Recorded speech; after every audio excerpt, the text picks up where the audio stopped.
It's time. Time to announce our swimmer from last week. Okay, all I can say about this artist is they tried, and not only did they try, but they won. With 50% of the votes, the swimmer from last week's Sink or Swim was We Tried by Eryn Michel featuring Emily Henry and Kimberly Shires. This Maryland songwriter, Eryn Michel, has been writing folk, Americana, and country songs for 25 years. She actually shocked everyone who knew her when she enlisted in the Army not long after 9/11. Everywhere the Army sent her, a cheap guitar came too, so she would leave it with whoever was inspired to learn when she would move on to the next place. After serving as a civil affairs sergeant and a convoy gunner in Iraq, she earned a degree in political science from UCLA and then worked in the Obama White House. She finally got a little burned out on war and politics, turned to music and motherhood to restore her soul. She always considered herself foremost a songwriter who likes to help others through a collaborative process of co-writing. And only until recently, she started releasing her own music. She now makes her living entirely with her voice acting, session singing, and songwriting. She is a 2-time winner of American Songwriting Magazine Lyric Contest, and most recently won first place in the Wide Open Country Song Contest for her solo song, John Wayne in a Prom Dress. She can now add to her accolades, swimmer on the Sink or Swim Show. I got to meet up with her this week and we had a great conversation. Hi, is this Eryn? This is. Hi, this is Lenny E, and we are calling to tell you won on the Sink or Swim Show this week, your song We Tried. Oh my gosh. We tried and we succeeded. That is true. Very true. Yes. How do you feel right now? Oh, so great. I mean, every song on the show, I would have thought, I mean, you said it, they're all swimmers. And I had at least 3 picked out that I went, yep, that's the one we're losing to, but it'll be a privilege. And so this is just amazing. Thank you so much for the honor. Absolutely. And yes, you won by 50%. So it was a pretty good. What? Yeah, it was a good one. There's no doubt. And I know my dad voted for you, so I could tell you that much. Shout out to Jim. That's right. Jim, that's I love you. So let's talk about We Tried. So what's the story behind the song? What's the story there? Okay, so I should probably warn everyone, if you go look up my catalog after this, it is not a sonically cohesive experience. And I do that on purpose. I like to just be weird and go wherever the song wants to go, wherever my co-writers want to go, wherever the artist I'm writing with wants to go. And so it's a little bit of a mess of a genre. And I didn't have a bop yet at that point when I wrote the song with my friends Emily Henry and Kimberly Shires and the producer Austin Bello. He was a co-writer on the song as well. And so we did basically the songwriter equivalent of a trust fall, which is show up to Austin's studio with 2 days booked and nothing. And the only line that we brought with us was, "Is this what it felt like playing violin on the Titanic?" Because we all live outside of Washington, D.C. And sometimes we're like, as musicians here, that's kind of what it feels like with everything going on. That's great. That's actually one of my questions, actually, too. I said to my girls, I was like, can we make my existential dread danceable? And they went, yes, we can. That's awesome. Yes. And it was great. And actually, that is one of my questions because that line is just so great. And I was wondering, where did it come from? The line that it says, "Is this what it felt like playing violin on the Titanic?" It's such a visual. What inspired that lyric? Well, I mean, I'm a full-time musician, voice actor, mom, lazy person who just lays around in my hammock and thinks up song lyrics. And so I give a lot of space and I have really good systems for keeping track of my lyrics. I've written every single day for 9 years. And so I'm very used to listening to the background noise in my brain, which, you know, some people would call diagnosable ADHD. And it is, but it is also lyrics all of the time. And so this idea just popped into my head of, is this what it felt like playing violin on the Titanic? And I immediately Googled it to see if anybody else had put it quite that way in a song, and not quite. So I went, all right, you're mine. We're doing it. I love it. Well, it definitely stuck out. I think it was a great line, and it did. Thank It you. really made the song. I love it. So I guess you kind of went into it a little bit. So the process in writing the song was then all of you just going to this studio for 2 days and just trying to bang it out pretty much. Yeah, you're literally building the plane while you're flying it at Austin Studio. I've worked with him on a number of songs, and it's the most fun to show up with nothing or to show up with just a concept of what you want to do and let him start to build out the instrumental while you are writing the song on the floor in front of him. And then everybody, no matter if it's two people or I was just with him in studio a few weeks ago and it was two other friends, and we're all just trying to out weird each other with what we're doing. That's And then we great. keep egging each other on. Well, what if we tried this? What if in the bridge we switch to this genre? And it's just because you have the container of 2 days to get it done, you push yourself so much harder than you normally would in studio than if you show up with a full song. And there's just no chance to second guess. And it's so fun. You don't even have time to stop to eat. And every single time, I love what we come up with. That's awesome. That sounds like an amazing experience. I may have to come try it one time with you because Oh that my sounds gosh. amazing. Please. It's so different than how I write songs, which is normally either when an idea pops in, it tells it kind when an idea pops in, it kind of tells me right away, I'm yours to finish on your own, or I need a co-writer. And now I have a big enough co-writing network. It actually specifically sometimes tells me which co-writer or To go co-writers to. it wants. And so it's weird when I book with Austin, which I do once a year, whether I need it or not, because it's such a jolt of lightning to my creativity process, because it's so different. It's unlike any other way that I write. And so I think it's the best thing that you can do as a writer is to find things that break the habits of how you think or how you do things, because you never know what's going to drop in when you do that. That's awesome. Love that. So, if we had one message in one sentence for anyone listening right now, what would that be? Oh, come on. Let's dance while we drown, baby. I love it. I love it. That is the We might best as well. I advice, can't right? I can't control what's happening in DC or politics or the weather or anything else. So whatever's going on in your life, just dance. That is the best advice ever. I'm telling you right now. Thank So you. you said that this. I think on Groover it mentioned you described the song as a catastrophic nostalgia. What does that mean?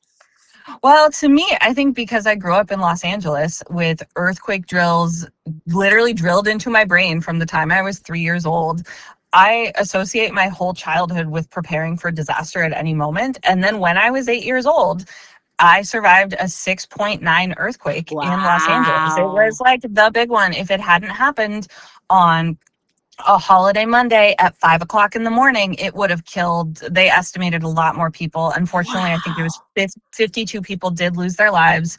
Our friend's house burned down and they came and sheltered at our house. And I had woken up a minute before it happened. So I Oh was my fully awake for God. it. And for the rest of my life, I have been waiting for the ground to start shaking underneath me at any moment through joining the army and experiencing what I experienced in Iraq. And then I worked at the White House for President Obama. There's a lot of stuff I can't talk about. I signed a lifetime Right. I'm NDA. sure. I'm And then, sure. yeah, and then I worked in the misinformation field for 6.5 years after that. So I just got really burnt out on bad news and wanted to flip the script and make it fun. Wow. Well, I got to tell you, we're glad you did because the song is great. And it does. It's just like there's so many things going on right now. Like just you got to dance, you know? I mean, just have a good time and dance. And right now with everything happening for anyone listening who feels overwhelmed, I mean, what would you say to them in one sentence? Would it be the same? It would definitely be the same, but it would also be that you have what's inside you to find what you need in the moment. Like, take your energy and make something good and something creative out of what you're feeling.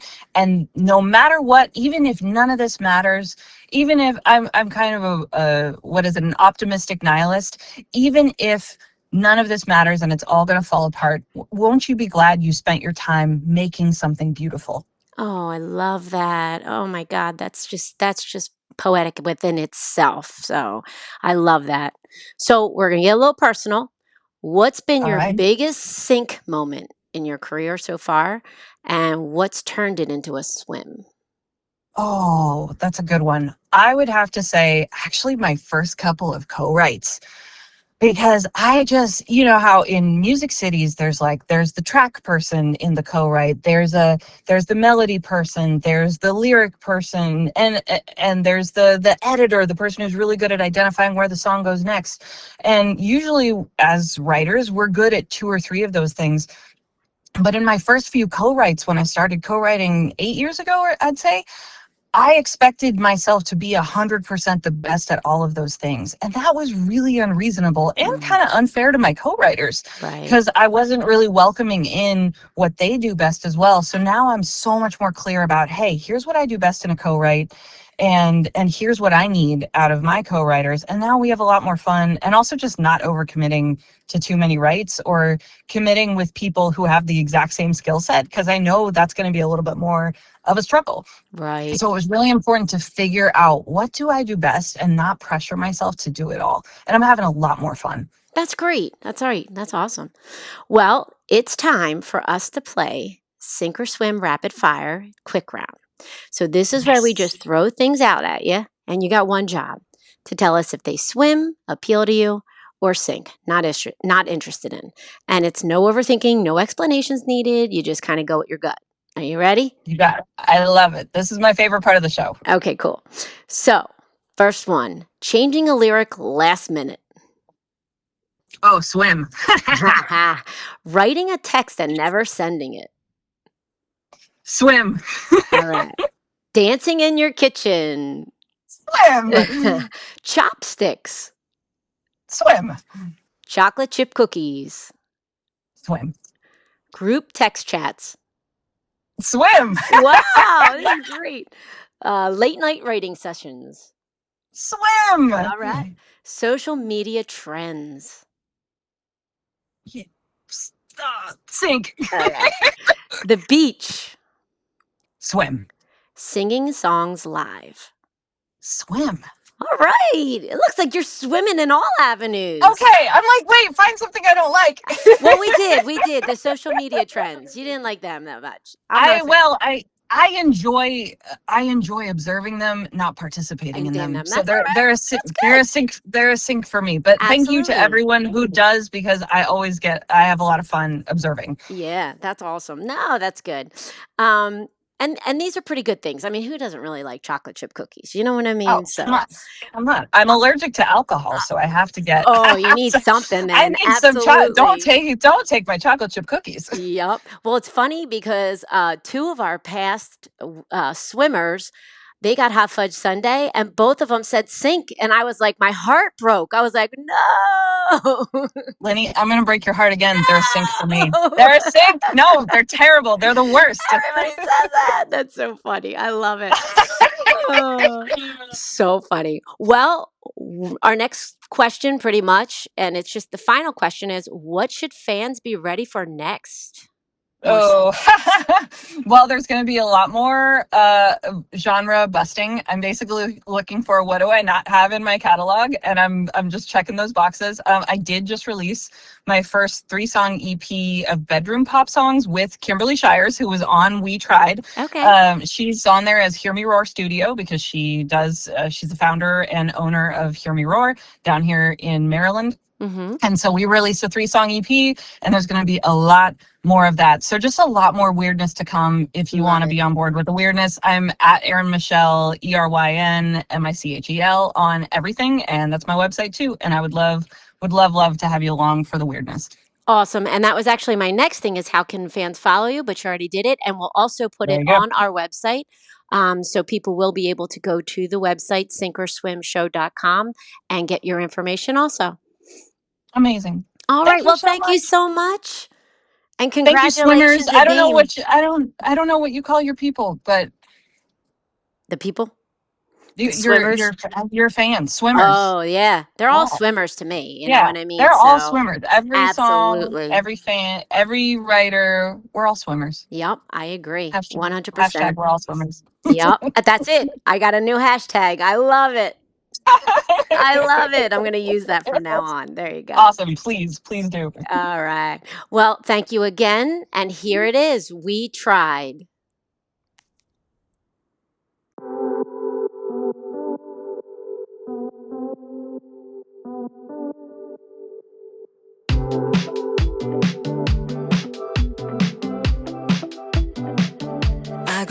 on a fault line, so it's not my fault. I live in a state of emergency. I was just a kid when the big one hit. I learned quick how to predict a catastrophe. I check the skies, the water's rising. 5 seconds to midnight. I heard on TV it's TBD if we'll make it out alive. Well, we tried. This was fun while it lasted, so lower the casket down. Yeah, we tried. Set it all on fire. Hit the lights on your way out. Yeah, we tried. Now I live on a shrinking coast, and the air makes me choke. I'm at home, bedazzling my new gas mask. It's the end of days, no one's coming to save us. So, what do you mean I still need to pay taxes? I'm just trying to keep the rhythm while they tell us not to panic. Is this what it felt like playing violin on the Titanic? Well, we tried. This was fun while it lasted, so lower the casket down. Yeah, we tried. Set it all on fire. Hit the lights on your way out. There's no do-over plan. If we lost our chance, and we might as well dance while we drown. Yeah, we tried. We tried. We tried. We did our best. Our best was bad. So what comes next is fade to black. I can feel the countdown in my bones. We all know